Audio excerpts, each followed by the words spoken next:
ایک مثال ہے، ایسی لاتعداد بے شمار مثالیں ہیں جو تاریخ کی کتابوں میں بھری پڑی ہیں۔ آئیے مجاز صاحب کے پاس چلتے ہیں اور رسول پاک صلی اللہ علیہ وسلم کے اخلاق غیر مسلموں کے ساتھ کیسے تھے، آپ سے جاننا چاہیں گے مجاز صاحب۔ الحمدللہ رب العالمین والصلاة والسلام علی رسول الکریم وعلی آلہ واصحابہ اجمعین، اما بعد۔ اعوذ باللہ من الشیطان الرجیم، بسم اللہ الرحمن الرحیم۔ رب اشرح لی صدری ویسر لی امری واحلل عقدۃ من لسانی یفقہوا قولی۔ اصل میں جو آپ نے آیت پڑھی ہے اس میں قرآن میں اللہ رب العزت نے یہی بات کی ہے کہ اللہ کے رسول صلی اللہ علیہ وسلم تمام عالموں کے لیے رحمت تھے۔ جہاں جہاں اللہ رب العالمین ہے وہاں وہاں حضور اکرم صلی اللہ علیہ وسلم رحمت للعالمین ہے۔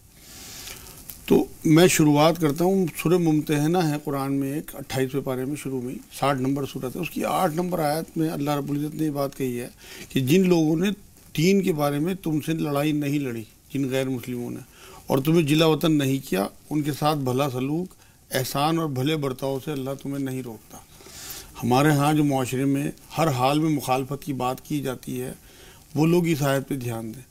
حالانکہ اس سے اگلی آیت میں یہ بھی کہا ہے کہ اللہ تمہیں صرف ان کی محبت سے روکتا ہے جنہوں نے دین کے بارے میں لڑائیاں لڑیں، تمہیں گھروں سے اور وطن سے نکلوایا یا ان کی مدد کی۔ تو جو لوگ بھلے مانوس ہیں، سیدھے سادے، مطلب محبت والے لوگ ہیں، وہ غیر مسلموں میں، چاہے ہندوؤں میں ہوں، عیسائیوں میں ہوں، یہودیوں میں ہوں، مطلب ہمیں اللہ ان سے نہیں روکتا کہ ہم ان سے اچھا برتاؤ، دوستی کا برتاؤ رکھیں۔ پتہ نہیں یہ معاملے کہاں سے اس کے ہر حال میں ہمیں مخالفت کرنی ہے۔ حضور صلی اللہ علیہ وسلم کا آنے کا مقصد ہی دین کا دعوت تھا۔ اگر ہم ہر حال میں مخالفتیں کریں گے تو ہم دعوت دے ہی نہیں سکتے۔ دیکھیے دعوت جو ہے دین کی، وہ فرض عین ہے۔ اس امت کو برپا اس لیے کیا گیا ہے، قرآن میں اس امت کا مقصد ہی بیان کیا گیا ہے کہ تم لوگوں کو برائی سے روکنے کے لیے اور اچھائی کی تلقین کرنے کے لیے آئے ہو۔ امت وسط کہا ایک جگہ تو قرآن نے، بیچ کی امت، بیچ کہتے ہیں پل کو، مطلب برج، اللہ اور بندوں کو جوڑنے والے۔ تو ہمارا جو مقصد یہاں مین آنے کا ہے، حضور اکرم صلی اللہ علیہ وسلم بعثت کا مین مقصد، حضور کے 24 گھنٹے اسی کام میں گزرتے تھے کہ حضور اکرم صلی اللہ علیہ وسلم لوگوں کو دین کی دعوتیں دیا کرتے تھے، اور وہی تڑپتے تھے۔ بلکہ قرآن میں تو اللہ نے یہ تک کہا کہ اے نبی کیا اپنے آپ کو ہلاک کر دو گے اس چکر میں کہ یہ لوگ ایمان نہیں لاتے۔ وہ جو تڑپ تھی، وہ جو لوگوں کے لیے کسی طرح سے آگ سے بچ جائیں۔ آپ یہ دیکھیں کہ آپ کو کوئی آگ میں ذرا سا کوئی کتے کا بچہ، بلی کا بچہ یا کوئی بھی اور چوہا تک اگر جلتا ہوا دکھے تو آپ کو اندر سے گلی سی ہوتی ہے۔ بالکل ہمارے سامنے ہزاروں کروڑوں لوگ جو ہیں وہ آگ کی طرف جا رہے ہیں، ہمیں پتہ ہے، ہمارے ایمان کا حصہ ہے یہ بات، لیکن ہمیں پھر بھی نیند آ جاتی ہے، ہمیں بے چینی نہیں ہوتی۔ یہ ہمارے ایمان کی کیفیت کو نہ کے برابر کرتی ہے یہ بات۔ آپ یہ دیکھیں، اس کا مطلب ہمیں یقین ہی نہیں ہے اس دوزخ پہ جس طرف لوگ جا رہے ہیں۔ تو وہاں اس نیت سے کہ ہمارے بھائی ہیں، آپ دیکھیں نا، اللہ رب العزت نے سورہ حجرات کی 13 نمبر آیت میں کہا کہ میں نے تمہیں ایک ماں باپ سے پیدا کیا، اس کے بعد قبیلوں میں بانٹ دیا۔ آپ یہ دیکھیں تو یہ تمام لوگ جتنے بھی ہیں، وہ چاہے ایمان والے ہوں چاہے غیر ایمان والے ہوں، سب ہمارے بہن بھائی ہیں، اور ہم اپنے بہن بھائیوں کو آگ کی طرف کس طرح جانے دیں؟ تو ہماری یہ تڑپ، ہماری یہ محبت، ہماری یہ لگن جو حضور اکرم صلی اللہ علیہ وسلم کی تھی کہ ٹارگٹ بنا کے لوگوں کی ہدایت کے لیے دعائیں کرتے تھے، ان سے محبت کرتے تھے، احترام کرتے تھے، ان کا بہت احتیاط کے ساتھ ان کے ساتھ سلوک کرتے تھے۔ آپ یہ دیکھیں تحفوں کا لین دین ہو، آنا جانا ہو، ملنا جلنا ہو، مکس اپ رہتے تھے، تبھی تو دعوت دی جا سکتی ہے۔ ایسی بہت ساری مثالیں مجاز صاحب۔ رسول پاک صلی اللہ علیہ وسلم کہیں تشریف لے جا رہے تھے، ایک بوڑھی عورت کو دیکھا، بھاری سا گٹھر تھا، اس نے اٹھا رکھا تھا۔ جی رسول پاک صلی اللہ علیہ وسلم نے فرمایا کہ اماں کہاں جا رہی ہیں؟ بولے کہ کیا بتاؤں، ایک ایسا شخص ہے یہاں جس کی باتوں میں اتنا اثر ہے کہ جو سنتا ہے وہ اس کا ہو جاتا ہے، گرویدہ ہو جاتا ہے۔ اب مجھے لگتا ہے کہ میرا رہنا یہاں دوبھر ہے، میں اپنا علاقہ چھوڑ کر کہیں اور جانا چاہ رہی ہوں۔ خیر رسول پاک صلی اللہ علیہ وسلم نے فرمایا کہ لائیے اپنا گٹھر مجھے دے دیجئے، میں آپ کو پہنچا دیتا ہوں آپ کی منزل تک۔ راستے بھر وہ بوڑھی عورت بکتی جھکتی جا رہی ہے، برا بھلا کہہ رہی ہے اس شخص کو کہ ایسا نہ ہو کہ تم بھی اس کے جھانسے میں آ جانا۔ خیر جب منزل پر پہنچے رسول پاک صلی اللہ علیہ وسلم نے وہ گٹھر نیچے رکھا، انہوں نے کہا بہت بھلے مانس ہو تمہارا نام کیا ہے؟ رسول پاک صلی اللہ علیہ وسلم نے فرمایا میرا نام محمد ہے۔ وہ عورت ہکا بکا رہ گئی، منہ کھلا کا کھلا رہ گئی اور کہنے لگی کہ جو شخص اتنا رحم دل ہے، اتنا شفیق ہے، وہ نہ کاہن ہو سکتا ہے، نہ وہ مجنون ہو سکتا ہے، نہ وہ شاعر ہو سکتا ہے، نہ وہ ساحر ہو سکتا ہے، وہ صرف اللہ کا رسول ہو سکتا ہے، اور اسلام قبول کر لیا۔ جی ایسے تو بہت سارے واقعات حضور اکرم صلی اللہ علیہ وسلم ایک گلی سے گزرتے تھے، ایک بڑھیا روز ان کے اوپر کوڑا پھینکتی تھی، غیر مسلم بڑھیا۔ آپ یہ دیکھیں استقامت کا حال حضور کا، کم سے کم راستہ ہی بدل لیتے، راستہ تک نہیں بدلا۔ یہ جو روایتوں میں لکھا ہے کہ روز کوڑا پھینکتی تھی، اس کا مطلب یہ ہے کہ حضور روز گزرتے تھے ادھر سے، اور جب وہ بیمار ہوئی ہے، ایک دن کوڑا نہیں اس نے پھینکا تو حضور صلی اللہ علیہ وسلم معلوم کیا کہ بھائی وہ کہاں ہے، پتہ لگا اس کی طبیعت خراب ہے تو حضور عیادت کے لیے پہنچ گیا، اور وہ تڑپ گئی حضور کو دیکھ کے کہ جس شخص پہ میں روز کوڑا پھینکتی تھی، نفرت کرتی تھی. اور بھی بہت سارے صحابہ کا معاملہ یہی ہے کہ وہ یہ کہتے تھے کہ ہم ایمان میں آنے سے پہلے حد درجے کی نفرت کرتے تھے حضور صلی اللہ علیہ وسلم سے، اور اب حد درجے کی محبت، اپنی جان سے بھی زیادہ محبت کرتے ہیں. ایک یہودی لڑکی کا ایک روایتوں میں ذکر آتا ہے کہ وہ مسجد نبوی کے دروازے پہ کھڑے ہو کے حضور صلی اللہ علیہ وسلم بڑی محبت کی نظروں سے دیکھتا رہتا تھا. تو جب 2-3 دن وہ لگاتار نہیں آیا تو حضور صلی اللہ علیہ وسلم کو بے چینی ہوئی. حضور بھی اسے دیکھتے تھے کہ بھئی یہ مجھے دیکھنا آتا ہے روز. تو صحابہ کرام سے پتہ کیا کہ بھائی معلوم کرو کیا معاملہ ہے. تو اس کے گھر گئے تو پتہ لگا کہ وہ بیمار ہے. تو انہوں نے آگے حضور صلی اللہ علیہ وسلم کو آگاہ کیا کہ یہ تو اس کی طبیعت خراب ہے. تو حضور صحابہ کے ساتھ پھر اس کی عیادت کے لیے گئے. جا کے دیکھا تو وہ نزع کی سی حالت میں تھا، مطلب آخری اس کے لمحات تھے. تو حضور اس کے پاس بیٹھ گئے اور پھر اس کے والد سے کہا کہ میں چاہتا ہوں کہ یہ بچہ جو ہے کلمہ پڑھ لے. تو اس کے والد نے پہلے تو سوچا، پھر بچے نے بھی اپنے والد کی طرف دیکھا. تو والد نے یہ کہا کہ جو یہ ابو قاسم صاحب کہتے ہیں آپ وہ کرو. تو حضور صلی اللہ علیہ وسلم نے اسے بچے کو کلمہ پڑھوایا. دیکھیے صرف حضور سے محبت کی وجہ سے انہیں دیکھتا تھا، اور حضور کو اس سے محبت ہو گئی تھی. روایتوں میں بات لکھی ہوئی ہے کہ حضور صلی اللہ علیہ وسلم نے اسے کلمہ پڑھوایا، فوراً اس کی ڈیتھ ہو گئی. اس کے بعد حضور نے اس کی جنازے کی نماز پڑھوائی. نماز پڑھ کے جب پلٹے ہیں حضور تو پنجوں کے بل چل رہے تھے. صحابہ کرام کو بڑا تعجب ہوا، اللہ حضور یہ کیا بات. تو حضور صلی اللہ علیہ وسلم نے کہا کہ اس بچے کی جنازے میں اتنے فرشتے آسمان سے آئے ہیں کہ پیر رکھنے کی جگہ نہیں ہے، اتنی بھی جگہ نہیں ہے میں پورا پیر رکھ سکوں. تو یہ اس بچے کی محبت کی کیفیت تھی جو حضور صلی اللہ علیہ وسلم کو وہاں تک لے گئی، پھر کلمہ پڑھوایا. اور بہت سارے واقعات مکہ کی مثال ہے مجاز صاحب. ہم دیکھتے ہیں کہ وہ تمام مشرکین مکہ جو کہ برس سے رسول پاک صلی اللہ علیہ وسلم کے جانی دشمن تھے، آپ کے خون کے پیاسے تھے، آپ کو اپنا وطن چھوڑنے پر مجبور کیا. اور جب رسول پاک صلی اللہ علیہ وسلم ایک فاتح کی حیثیت سے اس شہر میں داخل ہوتے ہیں اور وہ سب ہاتھ باندھے کھڑے ہیں کہ دیکھیں کیا فیصلہ صادر ہوتا ہے. اور رسول پاک صلی اللہ علیہ وسلم نے پوچھا کہ بتاؤ آج میں تمہارے ساتھ کیا معاملہ کروں. ایک شخص نے جواب دیا کہ آپ کریم ہیں اور کریم کے بیٹے ہیں.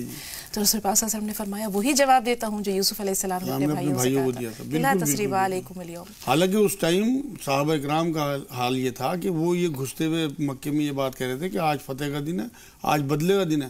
حضور نے انہیں خاموش کیا کہ نہیں، آج رحمت کا دن ہے، آج معافی کا دن ہے. تو رحمت للعالمین ایسے ہی تھوڑی کہہ دیا قرآن میں اللہ نے. آپ یہ دیکھیں کہ ایک جو حضور کی وصال کے بعد ابوبکر صدیق صاحب یہ پوچھنے لگے ایک دن حضرت عائشہ سے کہ عائشہ کیا میں تمام سنتوں پہ حضور کی عمل کر رہا ہوں، کوئی تجھے اندازہ ہے اس بات کا؟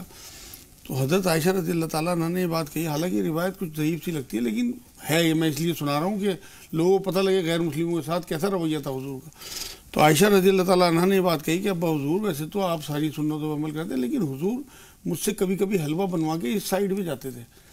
تو وہ انہوں نے پھر وہی سنت تھا کہ ان سے حلوہ بنوایا اور اس سائیڈ نکلے. جا کے آگے دیکھا تو ایک کھنڈر نما بہت پرانی سی کوئی بلڈنگ تھی، وہاں اندر گھسے کہ یہیں آتے ہوں گے حضور. تو وہاں ایک بڈھا پڑا ہوا کرا رہا تھا بہت ضعیف اور بہت بری حالت میں. اب یہ وہاں بیٹھے اور جا کے جو ہے سمجھ گئے کہ حضور انہیں حلوہ کھلانے آتے ہوں گے. اب انہوں نے جب ان کے منہ میں حلوہ دیا ہے تو وہ تڑپ گئے، کہنے لگے محمد نہیں رہے کیا؟ حضرت ابوبکر صدیق نے کہا کہ آپ تو نابینا ہیں، آپ کو تو دکھائی نہیں دیتا، آپ کو کیسے پتہ لگا کہ میں محمد نہیں ہوں؟ کہ محمد کو پتہ تھا کہ میری جبڑے نہیں ہیں، میرے دانت نہیں ہیں. وہ حلوہ پہلے جو تھوڑا سا کیڑا ہوتا تھا اسے منہ میں رکھ کے ملائم کر کے پھر میرے منہ میں دیتے تھے. اور وہ روایتوں میں بات لکھی ہے کہ وہ بزرگ جو ہیں وہ غیر مسلم تھے. اب حضور صلی اللہ علیہ وسلم کی شفقت کا حال دیکھیے آپ کہ کہاں حلوہ بنوا کے لے کے جا رہے ہیں، منہ سے اسے ملائم کر کے پھر منہ میں. تو وہ لازمی بات ہے، ان چیزوں کا تو اثر ایسا ہوتا تھا کہ لوگ جو ہیں وہ جو آپ واقعہ سنا رہے ہیں. آج کے ماحول کی طرف آتے ہیں مجاز صاحب. ہم دیکھتے ہیں کہ ہم مشترکہ تہذیب و ثقافت میں جیتے ہیں، ہمارے ساتھ ماشاءاللہ ہر طرح کے اور ہر مذہب کے ماننے والے لوگ ہیں.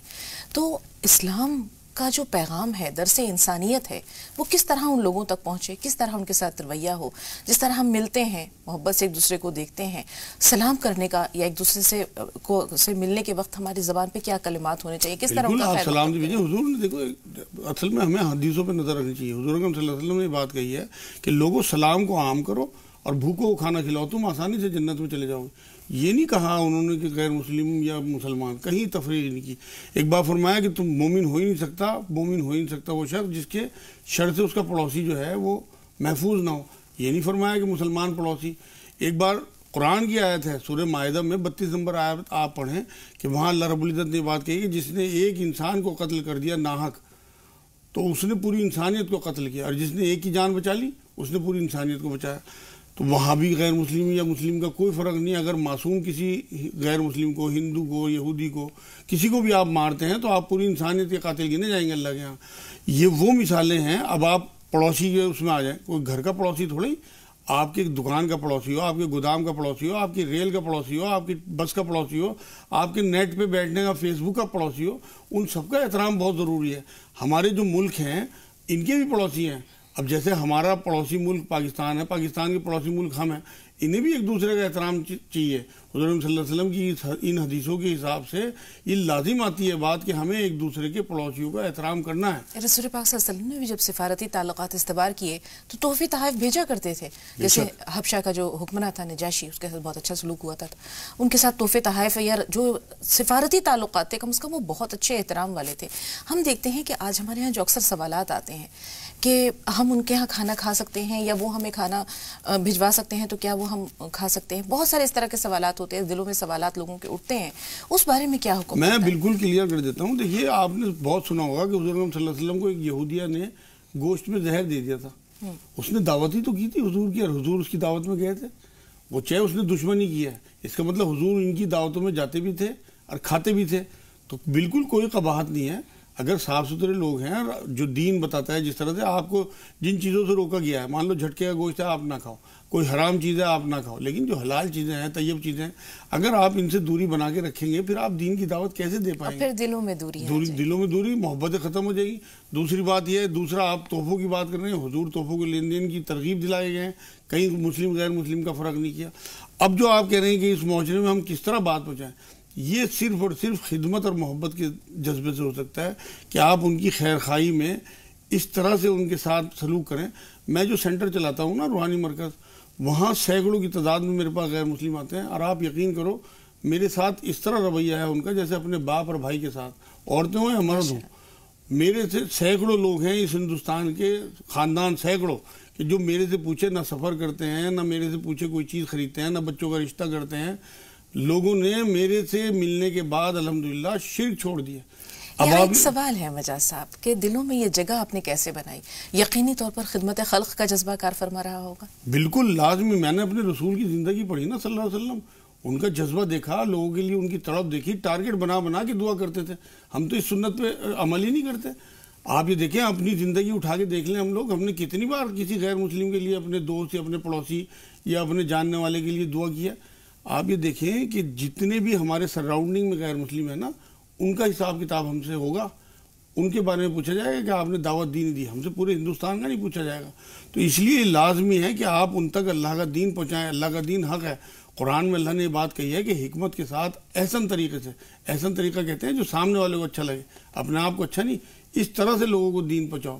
دلیلیں بھی دیں لیکن ایسی دلیلیں کہ انہیں محسوس نہ ہو۔ بالکل، رسول پاک صلی اللہ علیہ وسلم کے مشن کو صوفیاء کرام اور بزرگان دین نے اسی انداز میں آگے بڑھایا ہے۔ بالکل، دیکھیے آپ حضور صلی اللہ علیہ وسلم کا معمول یہ تھا، حالانکہ دیکھیے شرک سے زیادہ، اسلام سے زیادہ شرک کی مخالفت کوئی نہیں کر سکتا، کوئی کمپرومائز نہیں ہے، لیکن کبھی ان کے بتوں کو، معبودوں کو برا نہیں کہا۔